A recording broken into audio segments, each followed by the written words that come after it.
രണ്ടാം ലോക മഹായുദ്ധകാലത്ത് ജൂതരെ ഉന്മൂലനം ചെയ്യാൻ ഹിറ്റ്ലർ നടത്തിയ ഹോളോകോസ്റ്റ് കൂട്ടക്കൊല കെട്ടുകഥ മാത്രമാണെന്നായിരുന്നു ഇറാന്റെ ഇതുവരെയുള്ള നിലപാട്.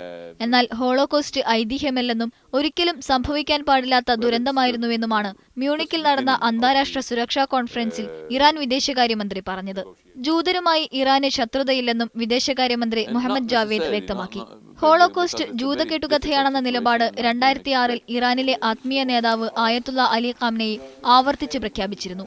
ഇതേ നിലപാട് പിന്തുടർന്ന മുൻ പ്രസിഡന്റ് അഹമ്മദ് നജാദ് അധികാരമൊഴിഞ്ഞതിനു പിന്നാലെയാണ് ഇറാന്റെ നയമാറ്റം. ഉപരോധത്തിൽ ഇളവുകൾ നേടാനും പാശ്ചാത്യ രാജ്യങ്ങളുമായുള്ള ബന്ധം ശക്തമാക്കാനും ഹസൻ റുഹാനിയുടെ നേതൃത്വത്തിലുള്ള പുതിയ സർക്കാർ നടപടികൾ ആരംഭിച്ചിരുന്നു. ആണവ വിഷയത്തിൽ വൻ ശക്തി രാജ്യങ്ങളുമായി കൂടുതൽ അടുക്കാനും സമീപകാലത്ത് ഇറാന് കഴിഞ്ഞു. ഈ നടപടികളുടെ തുടർച്ചയാണ് ഹോളോകോസ്റ്റ് സംഭവത്തിലെ നിലപാടുമാറ്റമെന്നാണ് വിലയിരുത്തപ്പെടുന്നത്. News desk, media 1.